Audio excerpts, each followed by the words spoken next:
দেখো দেখি কি ফাইন একটা ভর্তা। খাই যেমনটা মজা, দেখতে কি সুন্দর, তাই না?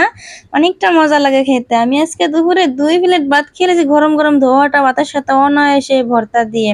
আপনারা চাইলেও বানিয়ে খেতে পারেন। তাই এখানে আমি নিয়ে নিছি কচুর ফুল।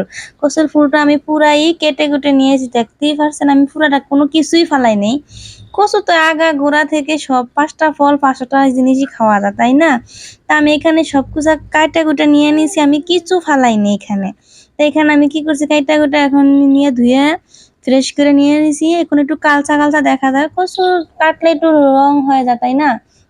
তো এখানে আমি হলুদ মরিচ লবণ এবং রসুন কুচি, বেশি করে রসুন কুচি দিয়ে দিবেন। কচু কচু খানাতে বেশি বেশি রসুন দিতে হয়।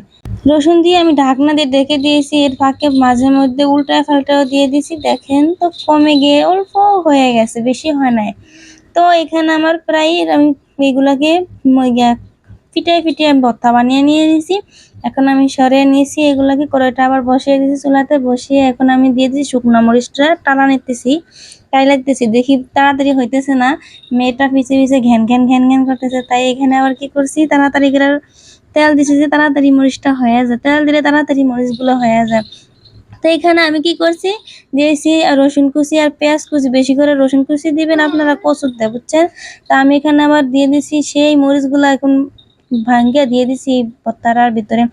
যেমনটা খেতে ঘ্রাণ, যেমনটা ঘ্রাণ লেগেছে তেমনটা খেতে, ধোয়াটা ভাতের সাথে সেই মজা লাগে। আপনারা বানিয়ে খেতে পারেন, একবার একবার হলে ট্রাই করে দেখতে পারেন। আপনারা অনেকে আবার আদা রসুন ওইটা সেটা দিতে পারেন, আমি সেগুলো দেই নেই। চিংড়ি মাছ দিতে পারেন। আপনাদের যার যেরকম ইচ্ছা আপনারা সেরকম দিয়ে খেতে পারেন। আমার কাছে এরকমটা ভালো লাগছে, তাই আমি এরকমই করছি, গ্রামীণ পদ্ধতিতে রান্না বান্না করছি। যদি ভিডিওটা ভালো লাগে আপনারা সবাই একটু ভিডিওটা একটু সাপোর্ট করে দিয়ে যাবেন। ওকে, এই পর্যন্ত, দেখা হবে পরবর্তী ব্লগে। আল্লাহ হাফেজ, বাই বাই।